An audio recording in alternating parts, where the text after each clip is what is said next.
everything is disposable, right? Plastic, spoons, water bottles, shampoo bottles, just bottles, containers, blah.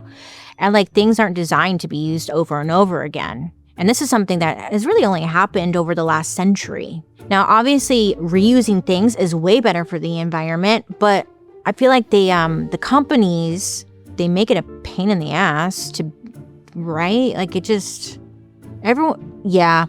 so much easier to throw stuff away, and that's so bad. But like, especially if the product you're reusing is a diaper, right? You were going to come for me for my shampoo bottles and all that, but no, diapers, right? Diapers. So many diapers, lots of diapers. So in the late 19th and early 20th century, people only used cloth diapers. And these were diapers that were like, DIY little projects. Usually parents would take like a cloth from old clothes or a blanket or just like, whatever, and make some kind of like diaper shape and then close the sides with clothespins. Now, it worked with what you got. Cleanup was obviously not the best. It was a mess. And it required parents to use super harsh chemicals to like get stains and smells out. And a lot of the times, these chemicals were causing babies to have like diaper rashes. Plus, like, again, since many of these diapers were DIY, if you ran out, you didn't have any cloth or whatever, maybe you just had one, you were kind of screwed.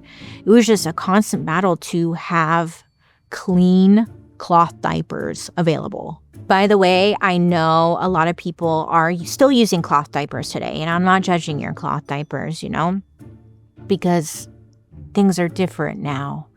I'm talking about back then when they didn't listen, shut up. I'm talking about back then, not today.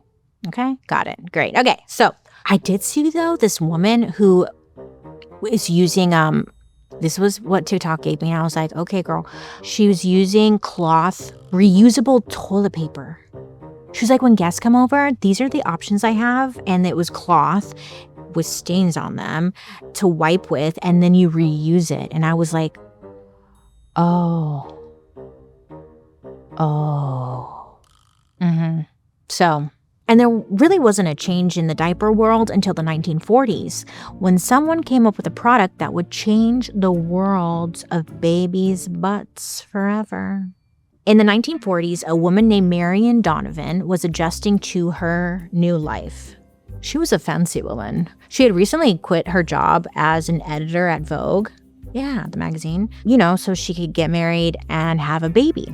So she was like living that Susie Homemaker situation. But Marion, she was bored. She was bored. Oh my God. She was like, I'm so bored. So she's at home now with her new baby, and she kind of like struggled with the same thing that a lot of mothers were struggling with in America, keeping up with those like nasty cloth diapers. So Marion, she wanted to invent a new kind of diaper, one that had to be smell-proof, leak-proof, and absorbent.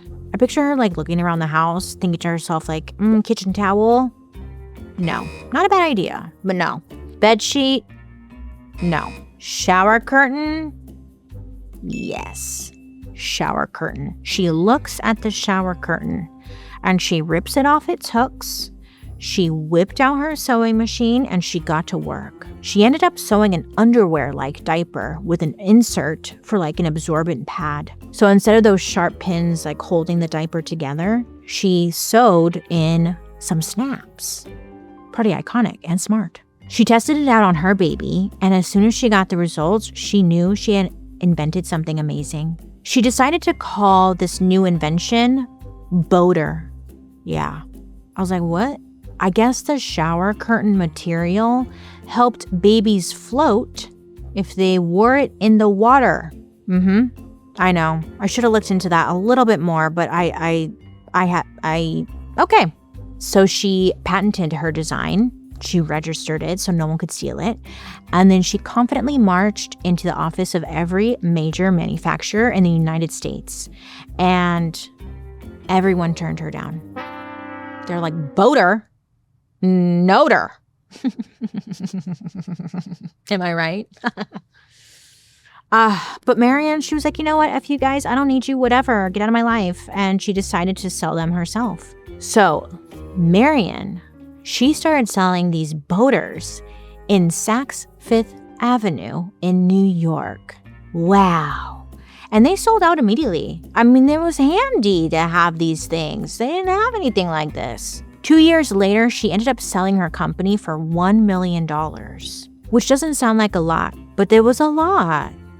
She was a woman. If she was a man, she probably would have got more. Anyways, not the point. She sold her company and she made a lot of money off of it. Good for her. And then different versions of disposable diapers started to pop up everywhere. But to be fair, like none of them were ever quite right. Then in 1961, an American engineer named Victor Mills was changing his newborn grandson's diapers. I know, this was probably his first time doing it, and he was like, ew, gross. I'm a man, I shouldn't be doing this. Anyways, he hated changing these diapers so much that he instructed his fellow coworkers to help him create a product that would make the whole thing less gross. He's like, fix that. I don't want to do that anymore. So he worked at Procter & Gamble, aka P&G. Big company. P&G ended up creating a similar disposable diaper to the ones on the market, but theirs was way better. Why?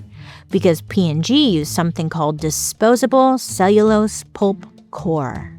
I don't know, it sounds kind of gross, but it's not, because this is what made the diapers super absorbent. And there was barely any cleanup for parents at all. So Victor created a company called Pampers so they could continue to make more baby products. Now, even though the product was amazing, Pampers in the beginning was a flop. One disposable Pamper cost 5 times the amount of a cloth diaper. No one's buying that. So then P&G, they got to work developing a diaper that was easier to make and would be more affordable. It took them a little bit, but they figured it out. And by 1964, they premiered their brand new Pampers to the public. And immediately, they sold out.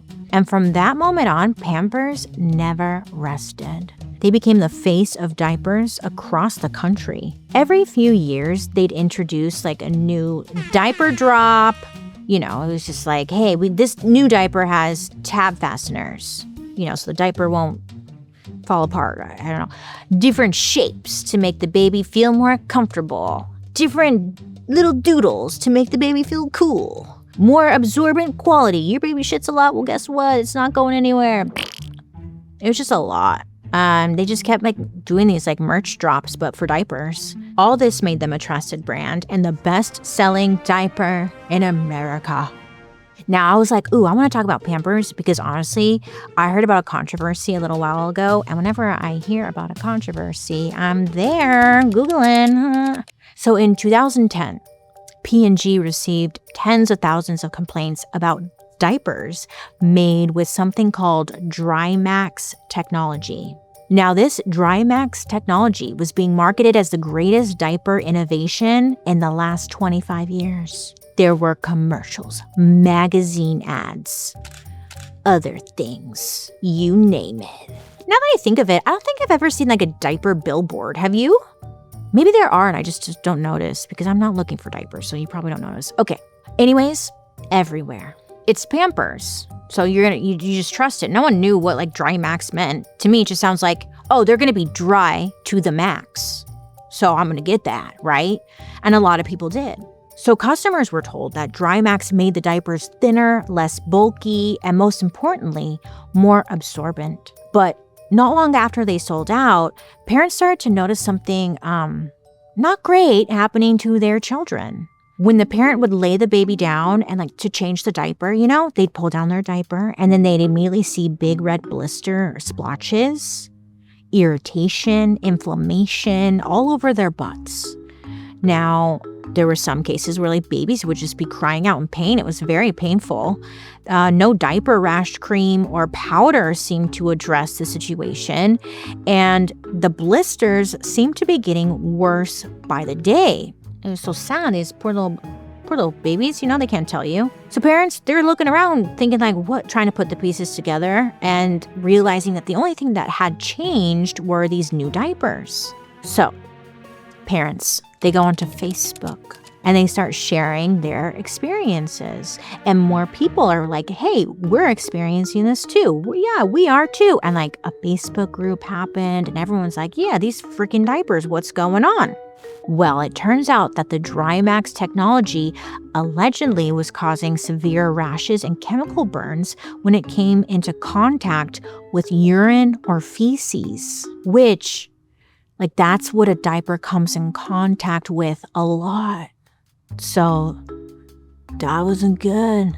So class action lawsuits started popping up everywhere. Parents wanted P&G to pay for their kids' skin treatment and get rid of this Drymax stuff. Like, give us the old diaper stuff, whatever. Now, P&G, big company, lots of money, okay? They're like, yeah, we're taking these claims seriously. We're going to do some additional testing to make sure that the Drymax technology is safe.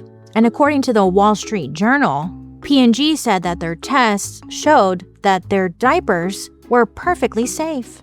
They're like, that's crazy. It must be a you thing, not a us. That's crazy. Bad parents, not us. Yeah, P&G, they 100% denied these claims, saying that the whole thing was a hoax. Yeah, a hoax done by moms who were trying to take down Pampers. P&G, no one wants to take you down. We want the people want the diapers. Very convenient. It's like, what the hell? What? A hoax? What? Brian McCleary, a spokesman for P&G. Oh, he must hate his life. He has to represent some demon people. He said, quote, there's no evidence that a single baby has experienced a serious skin safety issue as a result of Drymax, end quote. You know these companies. They will never acknowledge it because if they acknowledge it, then they have to take responsibility for it. And that means money. And they don't want to do that. So of course they're not going to do that. Well, something went down because a year later, Pampers was forced to discontinue their Drymax diapers. And even though this was like a scandal for the company, of course it didn't affect them much. They still remain the best-selling diaper in America. I wonder, circling back to our syrup conversation, you know how it's like a lot of people didn't know what ingredients were in the syrup?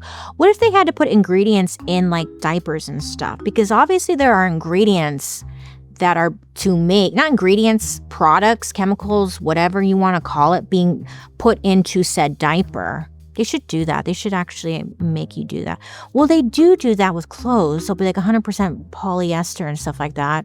Do they do that with diapers? Let me know down below. Because if they're using some kind of chemicals, like, wouldn't you want to know? Because then if your baby's having a reaction, you'd be like, okay, avoid that freaking chemical, right?